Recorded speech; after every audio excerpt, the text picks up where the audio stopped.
Guys, today we're going to be talking about pandas. And it's like a good package for like machine learning, data science, and all those stuff, along with NumPy. Anyway, so to get pandas, all you have to do is just say import pandas as, and you could put in any abbreviation, but for real, the normal abbreviation is PD. Okay. So what does pandas stand for?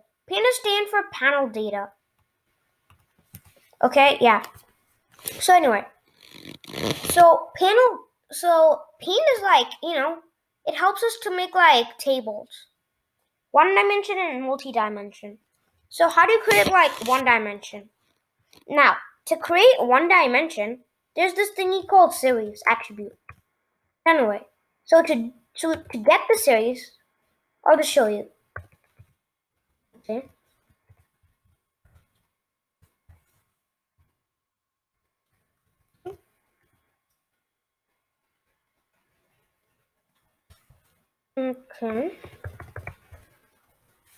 Okay.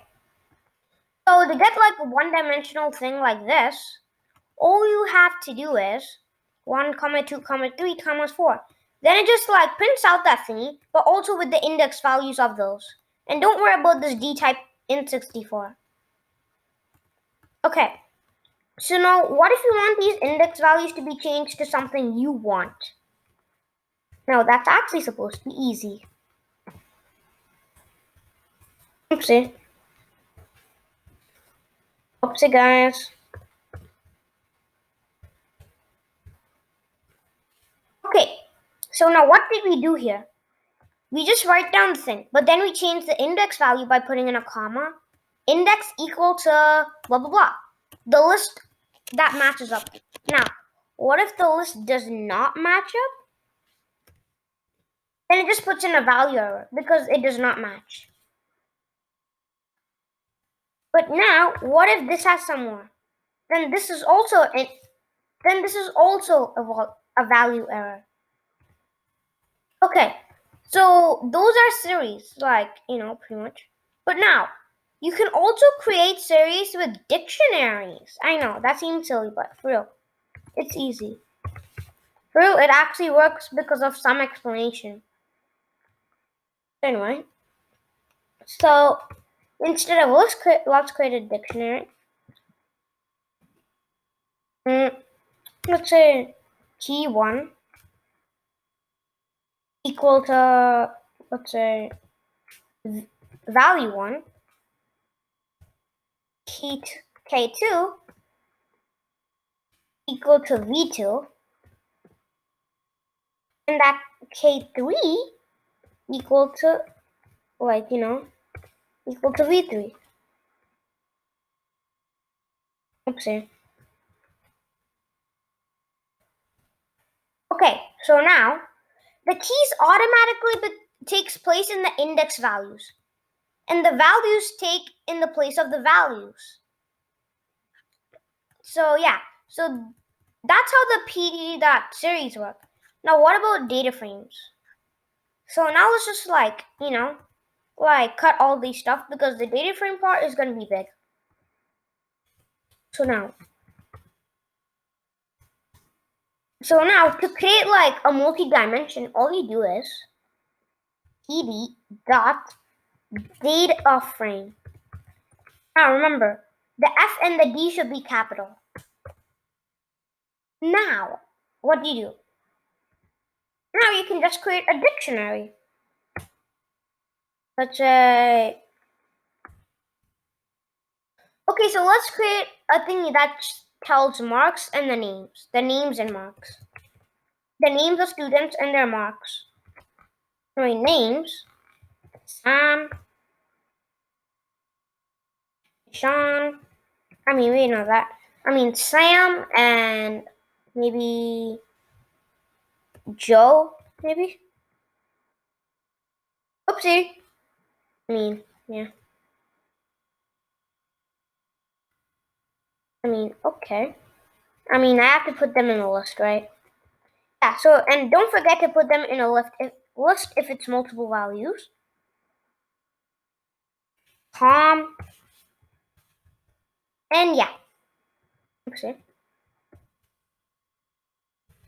And now let's give their marks. So now let's say marks. Oopsie.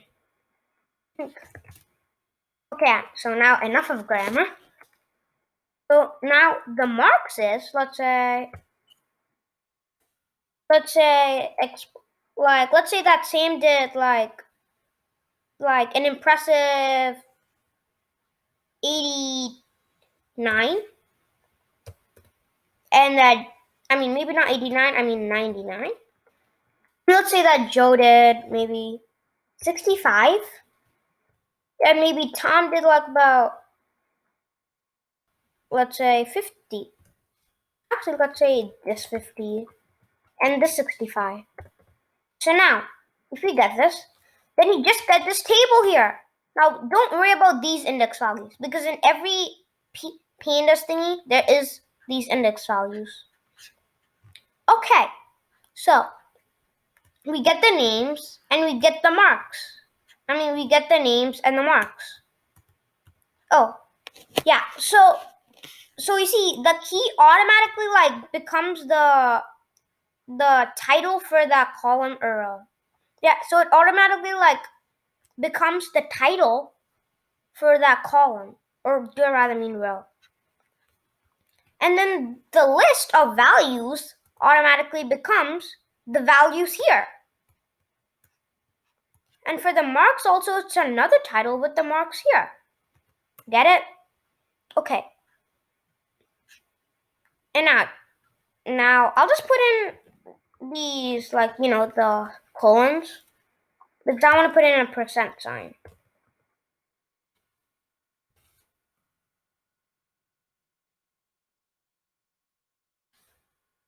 Okay, so now that they put in this sort of stuff, now this is just like a basic table. For real, you can expand it so large. Let's create a NumPy array of a data frame. Let's say pd.data frame. It doesn't have titles, of course, because it's an array. Okay, guys, and remember, this is just something fun, because you will never ever be doing this. Now, wait, so for that, we also got to import NumPy as np. Okay, so now np dot full. You can watch my other NumPy video. It should be in a card right now. Okay. So anyway, so now NumPy dot full. Let's say maybe 7, 7, 10. And now we get this whole array that is completely nothing. Okay, guys. So what I mean is, you get this array which has the values all 10, and there is no titles.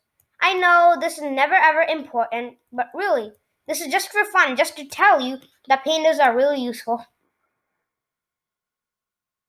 Okay, now you can even expand this let's say 10, 10, and this goes even larger. And don't do 100, 100, because that's way too large. 30, 30. Ah! And it just, well, that's too big, because then it just shows you those dots. Okay, yeah, so now you got this whole list. Oh, and don't forget that, there's a 0 here. So here it's literally 19. Okay, yeah, so yeah. So pretty much yes. So now we print out 40 tens. Okay, with this NumPy thingy. Anyway, so we won't be really doing this even. Anyway, so I'll just restore back that thing.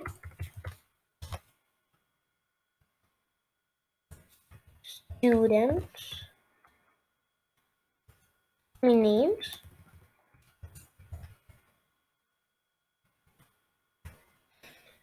Sam.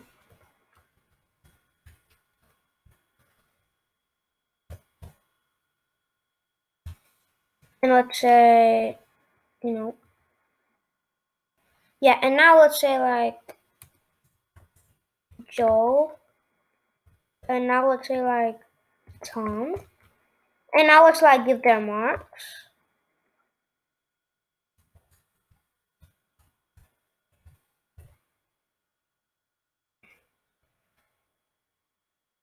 And now let's like give those stuff. 99%. 50%. And 65%. Oopsie. Okay, yes, for some reason.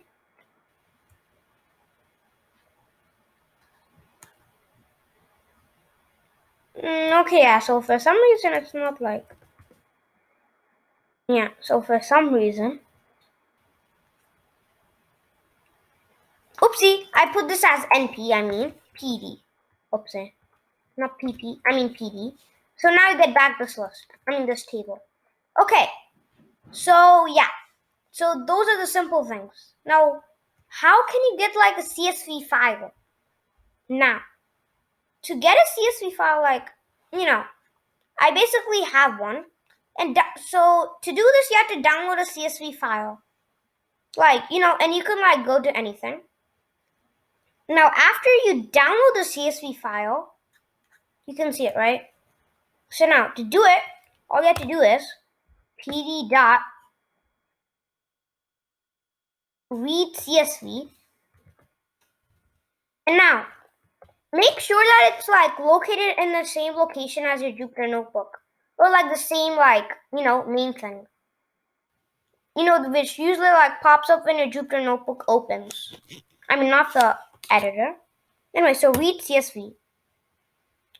So let's say weather. Okay, so I'm just opening up like any CSV file. So now you get back like this whole thing. So now, we're going to be using this to learn a few attributes that you might have not known. So let's just store this thing as weather.